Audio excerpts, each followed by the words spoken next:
Bonjour à tous, j'espère que vous allez bien. Est-ce que vous pourriez nous indiquer dans le chat que vous nous entendez bien, que vous nous voyez bien, que vous voyez bien également les slides qui sont à l'écran?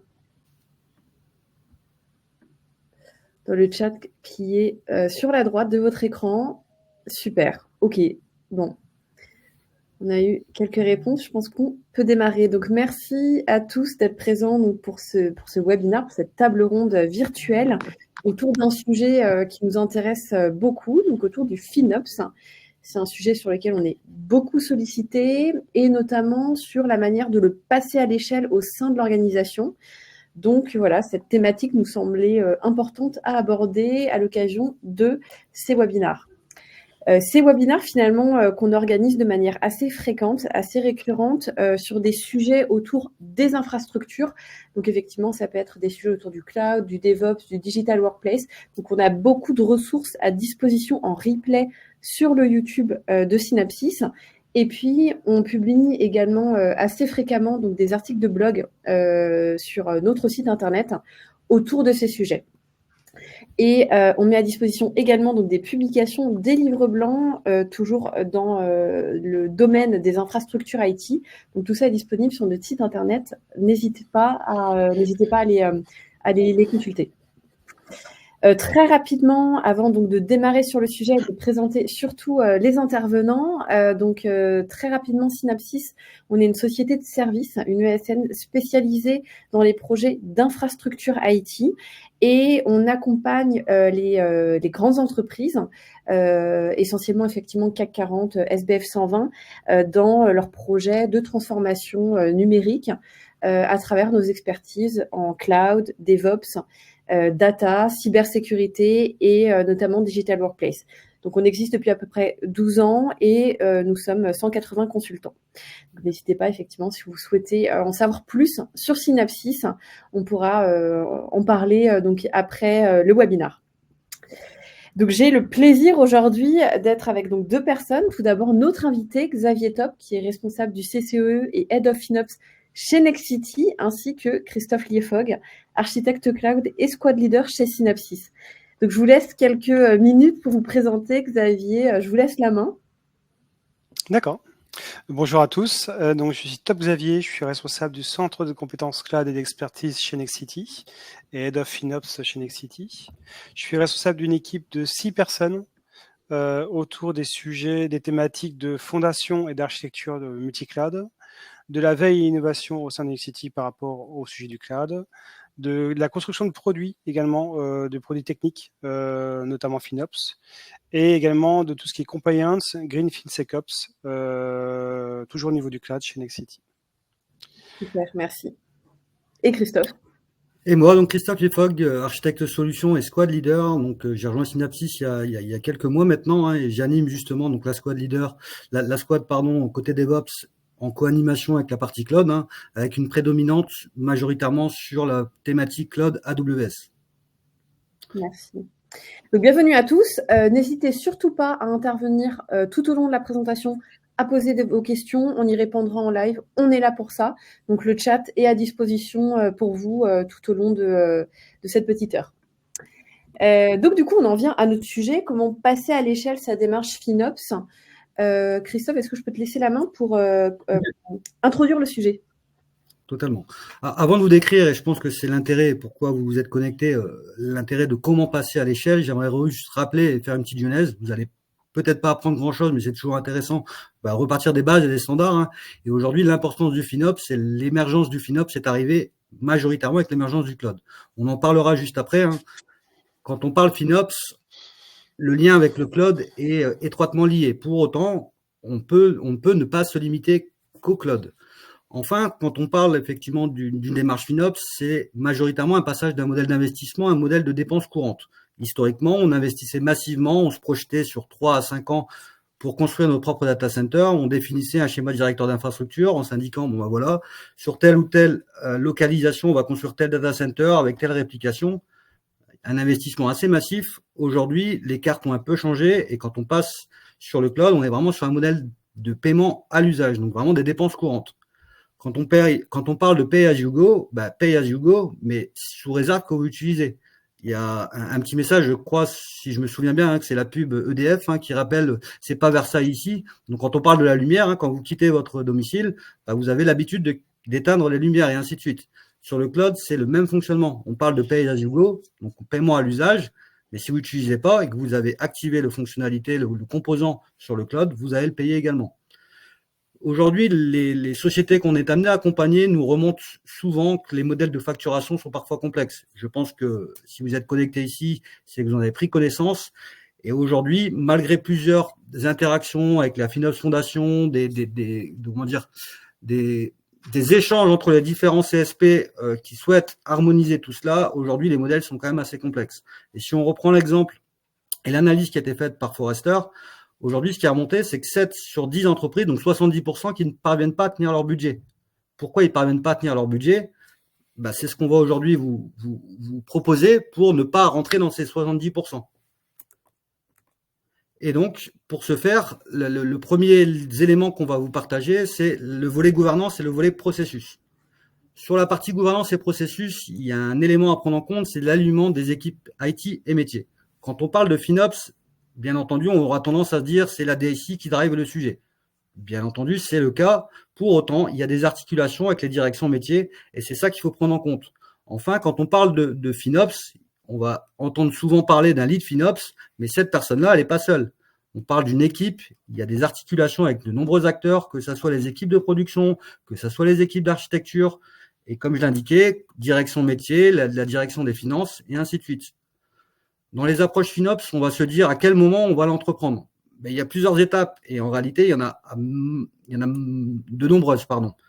Quand on parle de fondation, de construction de la landing zone, c'est des éléments à prendre en compte. On doit se dire aujourd'hui, le volet FinOps, quand on va construire notre data center sur le cloud, notre data center virtuel, les coûts associés. Si je prends des exemples sur AWS, les coûts d'une région A et une région B pour le même service ne sont pas les mêmes. Donc quand vous construisez vos fondations, vous avez bien entendu des notions de localisation pour la proximité avec vos clients. Pour autant, le volet financier peut être pris en compte. Quand on démarre des projets de masse migration, de transformation dans le cloud, ces éléments doivent également être pris en compte. Le volet financier est important. Enfin, quand on est dans une structure ou une cellule d'architecture, on construit des architectures de référence ou ce qu'on appelle dans les normes TOGAF les building blocks, le volet financier est d'autant plus important. On en parlait, on y pensait déjà avant. Je ne dis pas qu'avant on ne le faisait pas, mais sur le cloud, c'est d'autant plus important. Enfin, la partie veille innovation, aujourd'hui, les différents CSP innovent et nous mettent à disposition de nombreux services de jour en jour. Tous les jours, il y a de nouvelles fonctionnalités ou de nouveaux services. Je prends un exemple tout simple. Sur quelque chose de basique, sur le cloud, en mode IaaS, vous prenez du compute. Les générations, je ne vais pas dire que tous les ans, mais peut-être tous les 18 ou 24 mois, de nouvelles générations sont mises à disposition. Et qu'est-ce que font les CSP pour vous favoriser à aller sur cette nouvelle génération? Elles sont, 1, moins coûteuses, 2, plus performantes. D'où l'intérêt d'être toujours en veille et d'avoir cette démarche-là. Enfin, dans cette organisation et de ces différents processus, il faut toujours avoir une vision itérative. Votre organisation à un instant T, et je pense que Xavier pourra en parler, peut avoir du sens et 6 mois, 1 an après, vous la remettez en question pour diverses raisons. Enfin, une stratégie d'automatisation. Quand on parle de FinOps, le volet automatisation a toute son importance. Prendre également l'existant. Il ne faut pas toujours tout redémarrer de zéro. Vous avez des outils existants dans votre écosystème, des outils TSM, ne pas hésiter à les coupler. Et enfin, une organisation, un partage des données. Donc, quand on parle de partage des données, l'idée, c'est qu'à travers la stratégie et la gouvernance que vous aurez mis en place, c'est que plus les gens seront informés sur les coûts associés à leur direction, au mieux, ils seront responsabilisés, ils pourront s'y intéresser.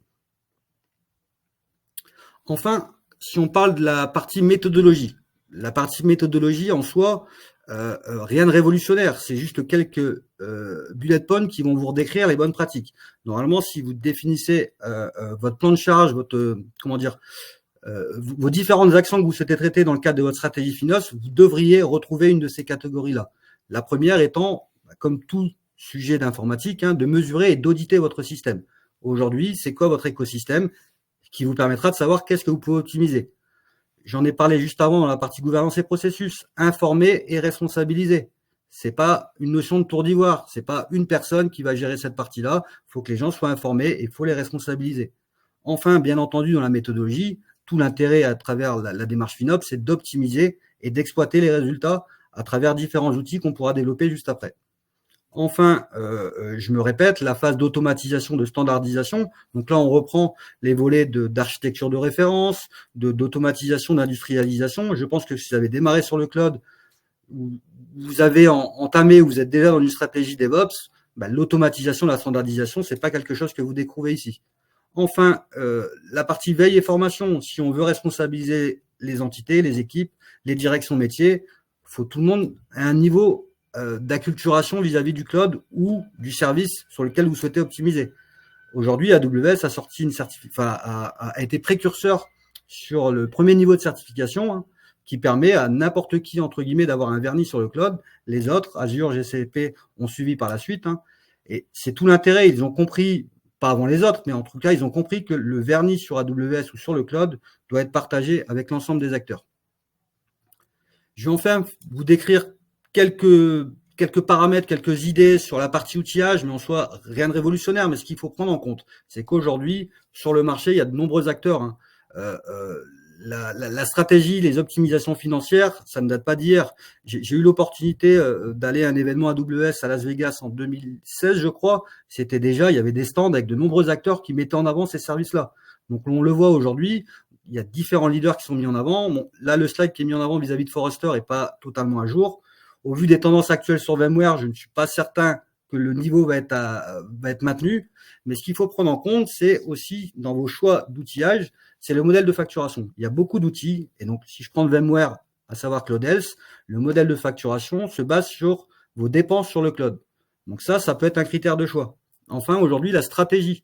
Vous êtes sur une stratégie monocode, multicloud, cloud hybride. On peut parfois avoir besoin d'outils qui vont mesurer notre infrastructure on-premise. On veut mesurer nos infrastructures VMware, nos infrastructures Hyper-V. Puisque la frontière parfois entre le FinOps et le GreenOps étant très limitée, c'est intéressant de pouvoir mesurer également nos infrastructures on-premise. Enfin, dans le choix des outils, est-ce qu'on parle d'outils propriétaires, donc j'en ai beaucoup évoqué, ou des outils open source sur le marché? Je pense que vous avez déjà pu faire des recherches. Même les différents CSP, je vais parler plus particulièrement d'AWS, mettent à disposition sur GitHub différents outils, EC2 Instance Scheduler, et il y en a de nombreux, pour vous aider à déployer des outils sur le cloud pour mesurer le volet FinOps. Et enfin, ma stratégie make or buy. Parfois, on a tous, ça a du sens justement d'acheter des composants à un instant T. Parfois, tout ne va pas répondre à vos besoins. Et enfin, dans une culture d'innovation et d'acculturation au cloud, développer soi-même ses propres outils, ça a du sens également. Donc voilà ce que j'avais à vous dire pour un peu, pas planter le décor, mais faire une petite introduction. Et je pense que Xavier, ici présent, qui va vous faire un petit retour d'expérience, vous permettra d'y voir un peu plus clair également. C'est ça, exactement. Donc, n'hésitez pas à poser vos questions autour de déjà cette première truc qui expose vraiment la méthodologie, d'où ça vient et de quelle manière il faut finalement un petit peu l'industrialiser au sein de l'entreprise. Là, on passe vraiment sur une partie beaucoup plus concrète, effectivement, avec le retour d'expérience. Et Xavier, je vous laisse la parole. Très bien, merci à tous et merci pour les bonnes points en amont. Ça va, vous allez voir que le retour d'expérience Nexity va répondre justement à l'ensemble de ces bullet points. On commence effectivement par un retour d'expérience de la méthodologie FinOps qu'on a mis en place chez Nexity. Ça a commencé avec une stratégie initiale en 2020 à peu près. Il faut savoir que Nexity est passé du data center vers AWS en un an à peine, avec une stratégie de masse migration. Donc on a pris nos workloads qui étaient dans le data center chez Nexity et on les a déplacés sur AWS. Et en général, c'était du 1 pour 1. C'est-à-dire que si on avait une VM côté data center, on la mettait également sur AWS avec un petit geste FinOps pour dire quel est le dimensionnement qu'il fallait par rapport à cette machine-là et essayer d'être plus juste, mais sans prendre forcément de risque sur cette typologie-là. Donc, la stratégie initiale est la suivante. Le centre de compétences cloud Nexity prenait en charge toute la partie FinOps. En gros, on avait un outil FinOps qui était dédié à l'époque, qu'on a payé. Donc, c'était vraiment la stratégie buy. On avait également les métriques qui remontaient depuis AWS, avec notamment le Cost Explorer, le Cost Anomaly Detection et d'autres outils sur AWS. On analysait tout ça. On proposait des stratégies FinOps au CTO qui en définissait après les objectifs d'application de ces stratégies. Et après, on passait en plan d'action, c'est-à-dire que on devait mettre en place des saving plans et des stratégies de réservation par rapport aux machines qui étaient sur AWS. Et on contactait des fois effectivement des responsables d'application pour optimiser les périmètres applicatifs qui étaient sur AWS. Grosso modo, cette stratégie initiale était vraiment concentrée sur ce qu'on appelle les gros cailloux. C'est-à-dire que c'est des gestes qui sont simples, qui sont globales et qui permettent d'économiser rapidement sur AWS. Ça concerne notamment les EC2 qui avaient été migrés à l'époque et on avait vraiment pris la masse d'un côté et on l'avait mis de l'autre. Donc certaines EC2 n'étaient pas forcément pertinentes. On a reconcentré un petit peu nos applications peut-être sur ces quelques EC2. Donc on a fait du FinOps sur cette partie EC2. On a également investigué sur les EC2 qu'on avait dimensionnés à l'époque, qui forcément étaient trop dimensionnés, donc on les a rabaissés à une typologie en dessous, grâce notamment aux outils et aux métriques remontés par AWS. On a nettoyé pas mal également des buckets S3 qu'on avait remplis à l'époque pour pas faire de perte de données. Et on a mis en place ce qu'on appelle des lifecycle policy, c'est-à-dire du nettoyage régulier des objets sur S3 qui sont supprimés selon un certain laps de temps.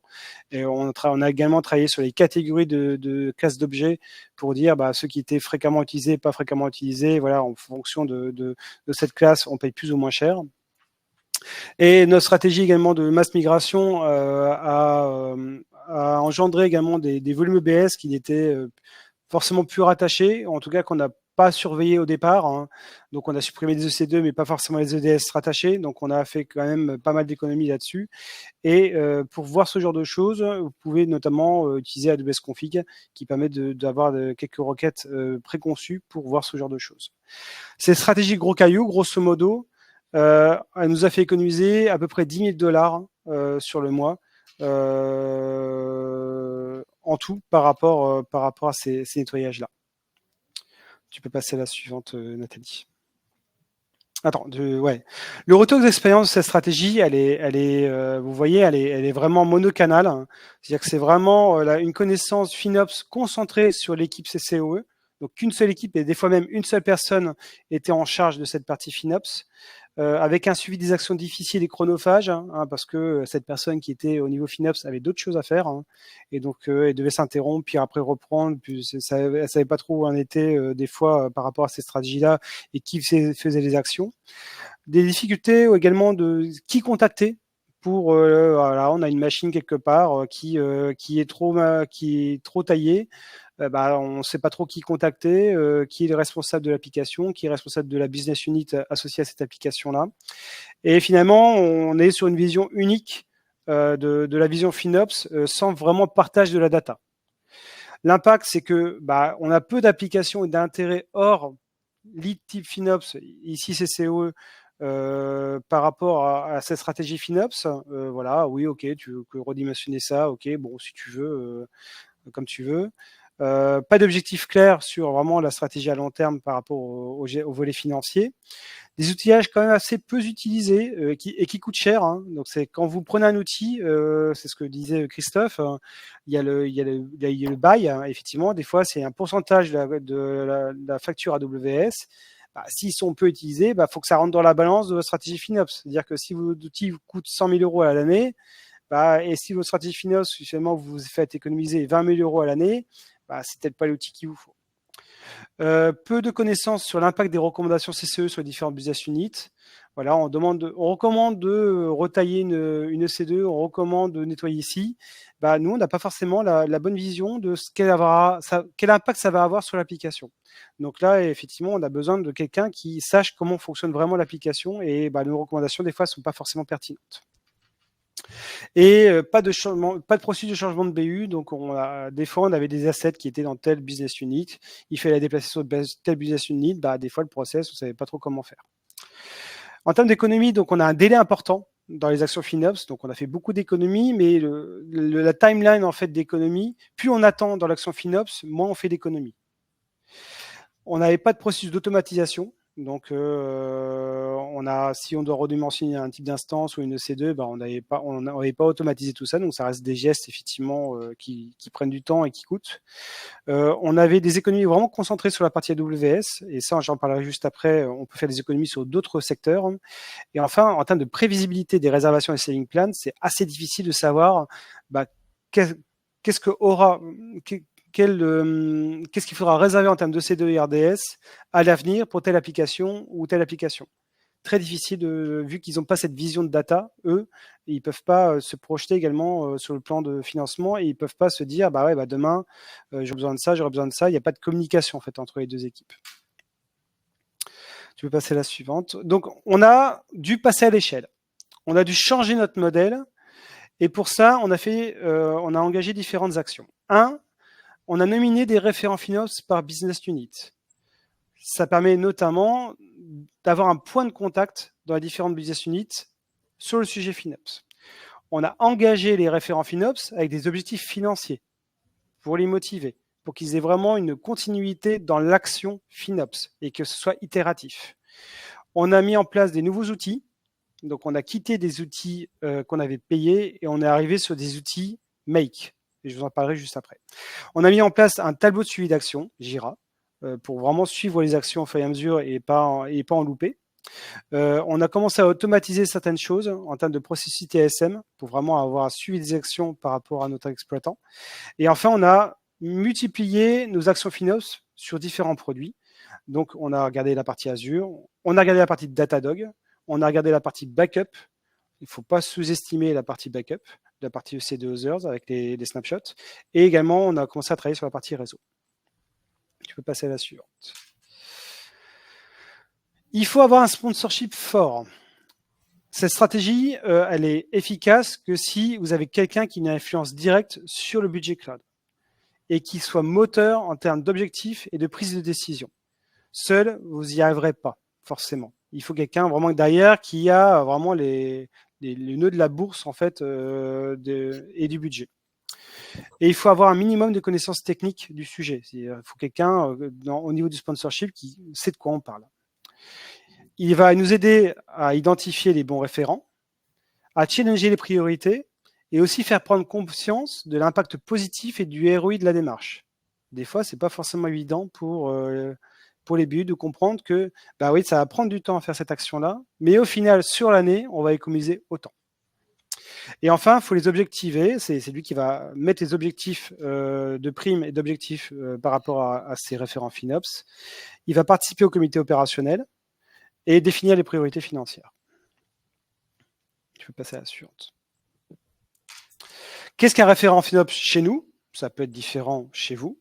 C'est quelqu'un qui a un profil technique, qui respecte les process et les outils utilisés, qui partage les obstacles rencontrés, dans une instance que je vous parlerai juste après, de présenter les actions et les tickets Jira qu'il a pris en compte dans ce processus de FinOps, qui va montrer les économies réalisées, donc c'est-à-dire qu'il a la data, il sait l'exploiter et il sait restituer le ROI de sa démarche. Et enfin, se projeter sur les prochaines actions qu'il a à mener en termes de FinOps. On a mis en place un rituel FinOps avec ses référents. Les leads de ce rituel FinOps, c'est l'équipe CCO aujourd'hui, mais ça peut être une lead team chez vous côté FinOps. Elle a lieu toutes les 2 semaines et on a organisé également des points intermédiaires avec ses référents FinOps. Pourquoi ces points intermédiaires? Parce que il faut les aider dans la démarche. Finalement, le centre de compétences cloud est vraiment celui qui a l'expertise FinOps. Et il doit les aider à comprendre quelle action, quel impact ça va avoir. Il va les aider à comprendre que s'il fait cette action-là, ça peut avoir un impact sur telle autre application, ça peut avoir un impact sur les réservations, etc., etc. Donc, ce qu'on a mis en place finalement dans ce rituel FinOps, c'est les highlights et la revue de la backlog. Un constat sur les 3 derniers mois au jour le jour. Ça permet également de voir les actions FinOps de chaque référent. Donc, on fait vraiment une répartition par BU. On fait une revue donc par BU et sur l'année pour voir l'impact sur l'année. On fait une présentation. Il y a une présentation des résultats de 2 business units. Donc, 2 référents FinOps présentent leurs résultats de leurs actions. et l'impact que ça a eu en termes de FinOps. Et enfin, après, on finit par une discussion, un partage sur les difficultés rencontrées, les retours d'expérience, quelles améliorations on peut apporter autant dans le rituel FinOps que au niveau du cloud, et quel processus est efficace ou non et qui sont à créer. Finalement, quand vous regardez la stratégie avant-après, on a une stratégie linéaire et unidirectionnelle avant, mais on était sur un mode gros caillou finalement, donc ça marchait quand même. On avait le CCOE qui exploitait la data FinOps, qui avait des recommandations à apporter au CTO, et après on faisait le plan d'action. Aujourd'hui, on a une organisation différente. On a une lead team FinOps finalement qui a une expertise, qui déploie les bonnes pratiques, qui peut également se concentrer sur des problématiques beaucoup plus techniques, beaucoup plus importantes que ce qui se faisait avant, qui était un peu plus banal, on va dire ça comme ça. Elle est responsable de l'exposition de la data et des produits FinOps, et c'est elle qui anime la communauté. Ensuite, on a les référents FinOps qui s'occupent de la partie optimisation. Décommissionnement right sizing, ça c'est super intéressant. C'est-à-dire qu'à partir du moment où on a mis les référents FinOps dans la boucle, ils se sont rendus compte que tel environnement n'était pas nécessaire, telle machine n'était pas nécessaire, etc., etc. Et on a eu, dans la première phase, beaucoup de décommissionnement. Donc ça, c'était super intéressant en termes de stratégie, parce que nous, on n'avait pas cette connaissance-là au niveau CCE. On ne peut pas l'avoir. Ce n'est pas nous qui connaissons les applications.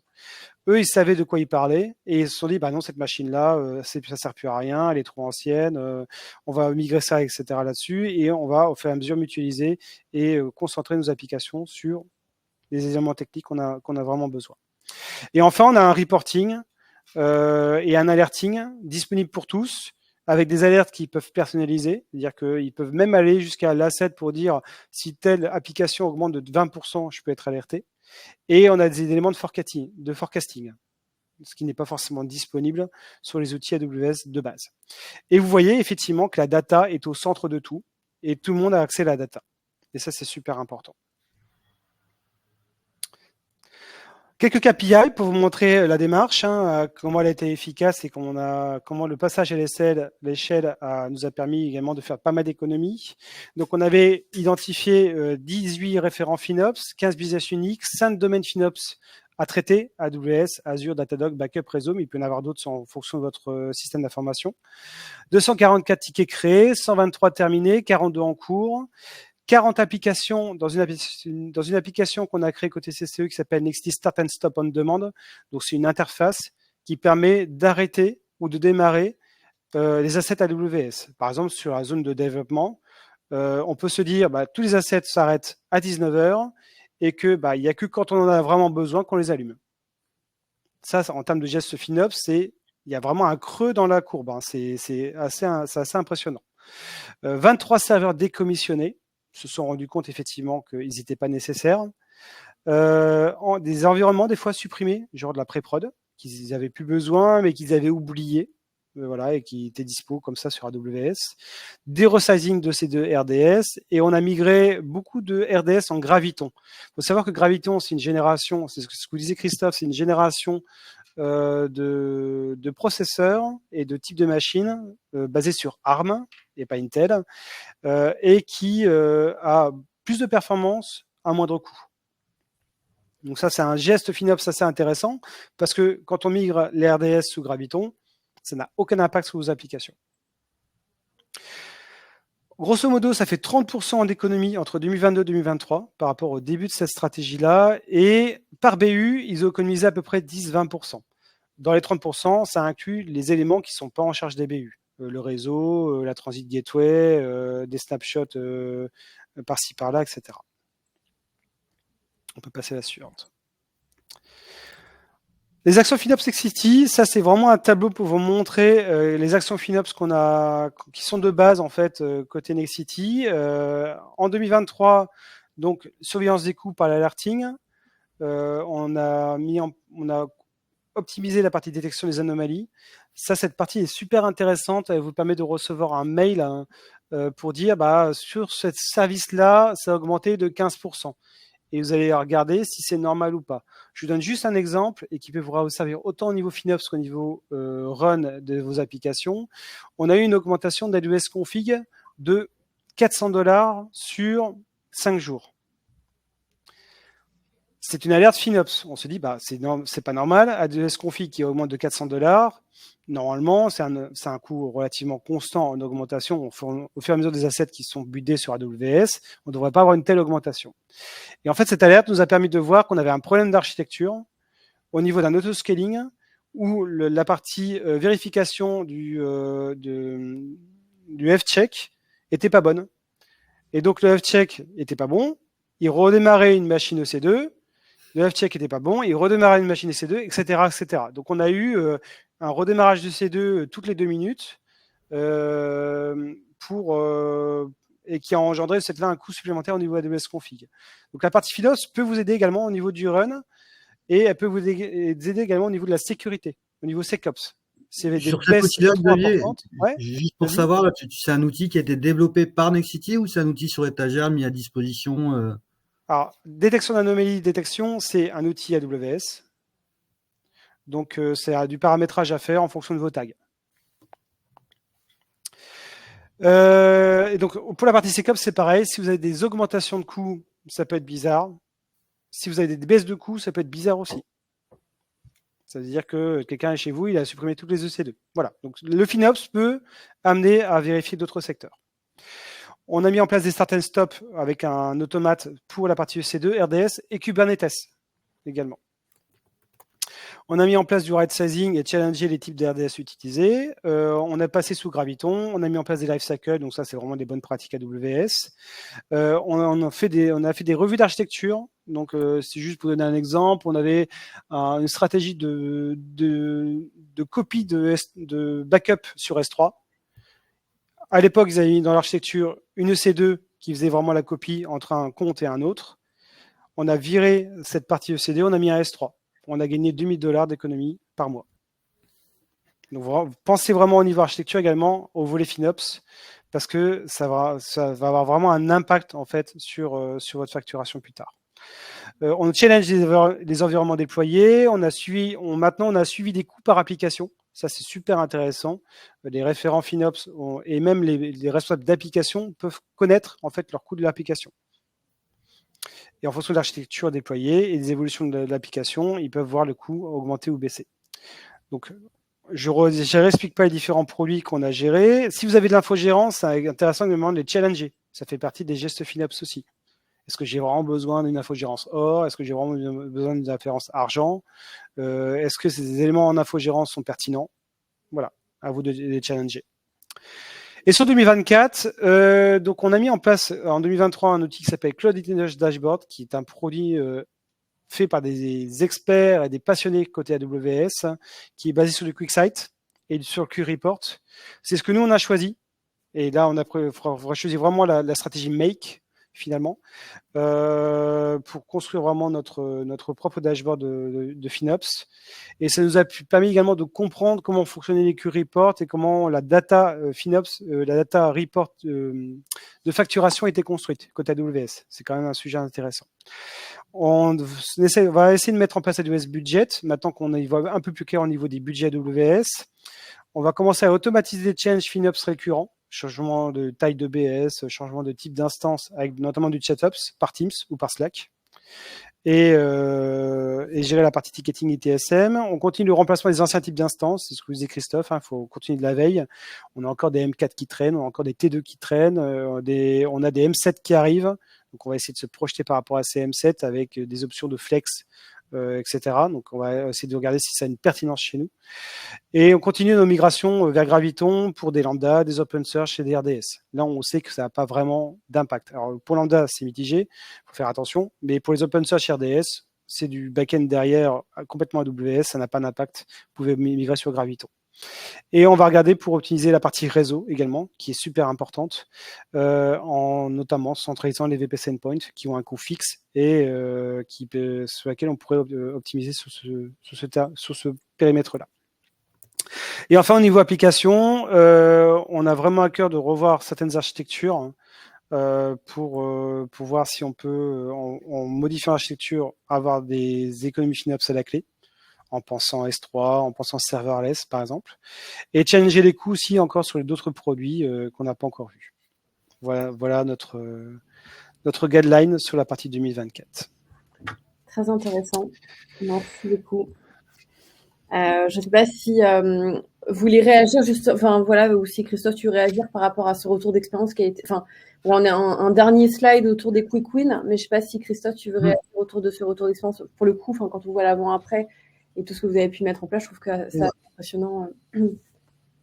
On voit, et je remercie Xavier pour ce Rex, hein, on voit l'évolution, et comme je l'indiquais en introduction, à une démarche itérative, que la démarche FinOps en termes d'organisation et ainsi de suite peut évoluer dans le temps. En termes d'outillage, Xavier a partagé le Cloud Intelligent Dashboard. Je me suis permis de vous le partager également dans le fil de chat. Hein. C'est un outil mis à disposition par des TAM, des product owners d'AWS, qui est assez complet, même très complet, qui se base sur QuickSight. Et je pense qu'aujourd'hui, je ne sais pas si Xavier, vous avez remplacé quel outil, parce qu'avant vous aviez, je pense pas que vous l'avez vous aviez acheté, donc c'était Cloudels de VMware.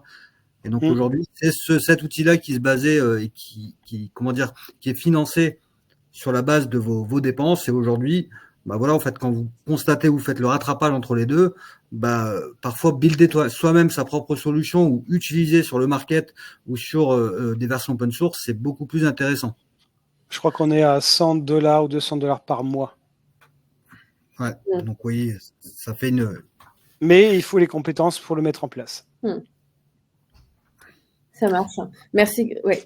Je sais pas si tu voulais rajouter. Non, mais après, et en termes de cooking, je pense que c'est ce qui peut aussi intéresser les personnes ici connectées. Donc, je pense que Xavier en a parlé, et je l'ai également parlé en introduction, mais l'importance, un lead FinOps, un sponsoring fort, pas une seule personne, il faut une personne éventuellement qui drive le sujet, mais lui, il doit s'appuyer sur d'autres ressources avec un fort sponsoring. Je pense que Xavier, tu en as parlé à plusieurs reprises, en indiquant que voilà, le sponsor va permettre de faire, entre guillemets, bouger les lignes. Une démarche lean, une démarche itérative, c'est vraiment quelque chose qui évolue. Xavier a pu le mettre en avant. L'organisation chez Nexity, vous avez mené une masse migration il y a déjà de nombreuses années. Je crois que tu as cité de 2010 ou peut-être même avant, il me semble. C'était même avant. Ouais, et voilà, il y a une démarche FinOps qui a été mise en place. Après, elle a été adaptée, elle a évolué. Donc c'est vraiment cette démarche-là. Faut vous dire qu'aujourd'hui, une stratégie FinOps que vous allez mettre en place en 2024 ou que vous avez mis en place en 2023, ne pas hésiter à revenir dessus, que ce soit sur l'organisation ou sur les outils. Donc responsabiliser, objectiver les équipes, ça c'est quelque chose qui permet d'aller plus vite. Et Xavier en a parlé, je le laisserai peut-être aussi compléter, une stratégie d'outillage. Donc il y a quelque chose de très simple. Là, les personnes connectées, je ne sais pas le niveau de maturité côté FinOps, mais quand on démarre sur le cloud de manière générale, si on fait un focus sur le cloud, il faut pas penser FinOps une fois qu'on a terminé. Il faut dès le début avoir cette volonté-là de penser FinOps au démarrage. Donc quand vous démarrez vos environnements, avoir une stratégie d'autostop, auto-start, c'est assez simple à mettre en place. Il y a différents outils du marché. Xavier en a parlé, Nexity a développé un outil pour permettre et mettre à disposition des collaborateurs un démarrage à la demande. Donc ça, c'est pour éviter de le démarrer de manière automatique. Mais déjà, commencer par un basic script qui va arrêter et démarrer les instances. Je crois même sur AWS, c'est disponible sur GitHub, ça s'appelle EC2 Instance Scheduler. Vous pouvez vous l'approprier ou faire votre propre solution. Et enfin, sur la partie de duplication de la démarche, je pense que le bon exemple, c'est lié à ton Rex, Xavier. Donc c'est vraiment cela aujourd'hui, la démarche FinOps, comme je l'ai dit en introduction, liée à l'émergence du cloud, mais pour autant, ce qu'on va mettre en place sur le cloud, peu importe le cloud que vous utilisez ou multi-cloud, Azure, AWS, ainsi de suite, vous êtes en capacité de dupliquer ce modèle-là et cette organisation-là sur tous les produits qui aujourd'hui sur lesquels la démarche FinOps peut s'adapter. Donc Xavier a cité Datadog. Je pense qu'il y en a d'autres. Si vous avez des interactions avec des solutions SaaS de type Axway, je sais que ça peut s'appliquer également. Si vous avez d'autres outils du marché, en réalité, c'est majoritairement sur des solutions SaaS. Je l'ai indiqué en introduction, c'est le passage du modèle CAPEX, OPEX. À partir du moment où vous payez tous les jours la même chose, il faut vérifier que vous utilisez bien les ressources. Donc, je ne sais pas si Xavier, tu avais d'autres routines que tu voulais compléter, mais non, c'est principalement. Déjà, si on fait ça, c'est déjà pas mal. C'est déjà pas mal, effectivement. Effectivement. En tout cas, c'était vraiment très, très clair.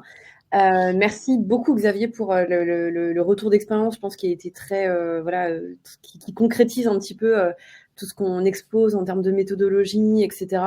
Donc, voilà, pour le coup, je pense que ça apporte vraiment beaucoup de valeur, entre guillemets. Et puis voilà, vous êtes, vous, dans le vif du sujet, quoi, exposé, entre guillemets, à tous ces KPI, etc. Et puis à devoir effectivement essayer de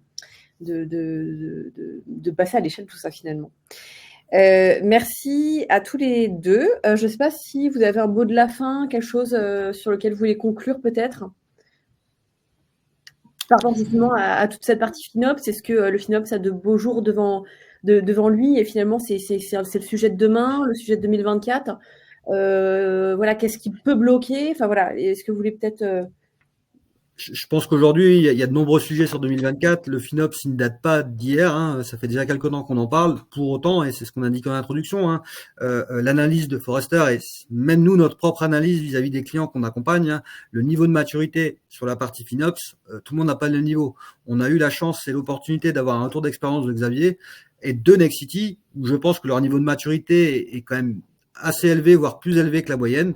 Alors n'hésitez pas. En synthèse, si vous avez besoin d'être accompagné sur ce sujet-là, on est bien entendu disponible. exactement. Et puis qui dit FinOps dit GreenOps aussi. Totalement. Très bien. Et bien écoutez, merci à tous les deux. Xavier, je ne sais pas si vous aviez des choses à ajouter. Non, je ne sais pas s'il y a des questions qui vont arriver, mais en tout cas, en conclusion, ce qu'on peut se dire là-dessus aussi, c'est que chaque entreprise en fait a sa façon de fonctionner. Donc, c'est à vous de trouver effectivement votre façon d'établir une stratégie FinOps. Et aussi une chose, hein, c'est que c'est comment dire, la communauté FinOps, c'est à vous également de la créer.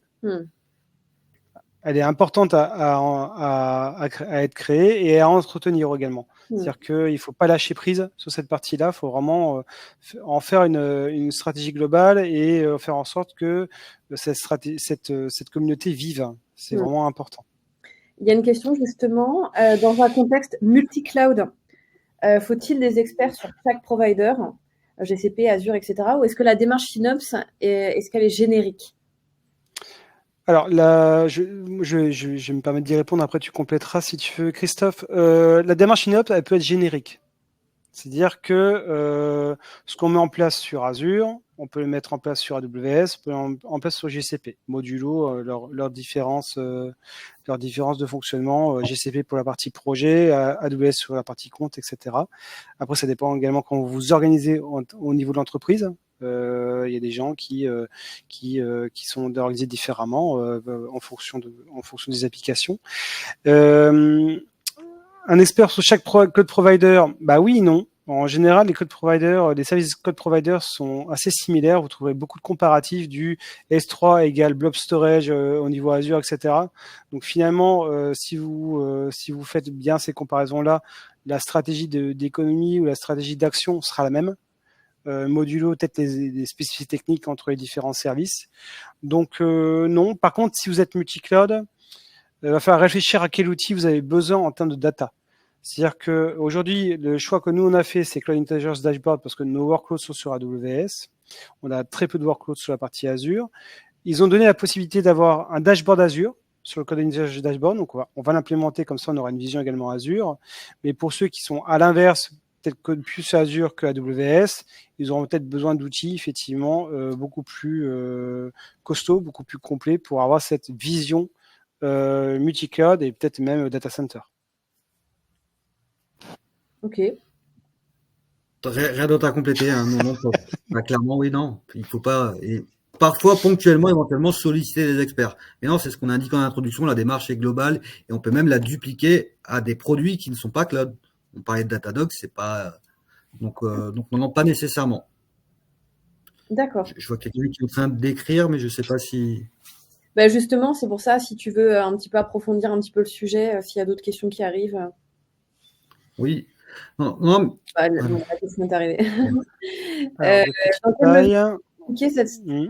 Dans quelle mesure peut-on appliquer cette stratégie pour une société de petite taille? Budget cloud annuel de 150 000 € max, baisse du nombre de référents, etc. Enfin, voilà, est-ce que vous avez justement, pour le coup, des quick wins à partager lorsqu'on n'est Alors, pas pour appliquer la stratégie sur une société de petite taille, petite taille dit pas beaucoup de personnes, c'est-à-dire qu'il faut pour moi un référent et un backup référent, FinOps, et qui a une appétence technique et qui a la facilité de communiquer avec ceux qui sont en charge des applications. Et après, mettez en place un rituel. Ça peut être, nous, on a choisi toutes les 2 semaines, mais ça peut être tous les mois, parce que la facture n'est pas forcément énorme, donc il y a peut-être moins d'économies à aller chercher. Mais voilà, faites en sorte effectivement que les gens communiquent entre eux, faites en sorte que cet esprit de communauté FinOps soit créé au sein de l'entreprise, pour qu'elle puisse après se déverser au niveau architecture, au niveau CTO, CIO, etc. Et que ça fasse partie de votre quotidien en fait. C'est vraiment ça qui est important, c'est que ça soit un réflexe pour l'entreprise de réfléchir FinOps. Ça démarre par l'architecture, si jamais l'application n'est pas créée, ou après, ça démarre sur la data que vous allez créer. Donc à vous de réfléchir sur comment vous allez créer de la data et comment vous allez la présenter, et après pouvoir l'exploiter correctement pour en dégager des plans d'action. Après, pareil, quand on parle de référents, hein, je pense que Xavier, tu me corrigeras, mais on parle pas de personnes qui font que ça, ils sont référents. Donc, c'est-à-dire qu'on s'appuie sur leur connaissance de leur périmètre applicatif, et ils ont une activité FinOps qu'il faut bien entendu mesurer pour qui soit pas en surcharge. Mais aujourd'hui, c'est pas une activité dédiée. Aujourd'hui, il y a une personne. Le lead FinOps peut éventuellement être dédié pour gouverner, pour piloter l'ensemble. Et après, en fonction de la structure et de l'échelle de l'entreprise, c'est peut-être que 30%, 40% de l'activité. Et les référents, c'est peut-être que 5% de leur activité. Ce qu'on attend de juste, c'est une matrice de décision qu'on les responsabilise en indiquant on va opérer. Parce qu'en fait, quand on fait, pourquoi la notion de référent, je crois que Xavier a été mis en place, c'est que quand on opère des actions FinOps, on opère et on intervient sur un périmètre applicatif. C'est ça. Qui n'est pas d'impact. Donc, et si on n'a pas les personnes derrière une vision du périmètre applicatif, on ne peut pas intervenir. On peut pas intervenir et on ne connaît pas les changements qu'on souhaite mettre en place. Ok, très bien. Merci beaucoup pour votre réponse. J'espère que c'était clair. Je pense qu'il n'y a pas d'autres questions. En tout cas, merci à tous les deux. Merci Xavier, merci Christophe pour votre présence et pour la qualité des échanges qu'on a eus aujourd'hui. Et merci à tous et on vous souhaite une très bonne journée. Au revoir. Merci à tous.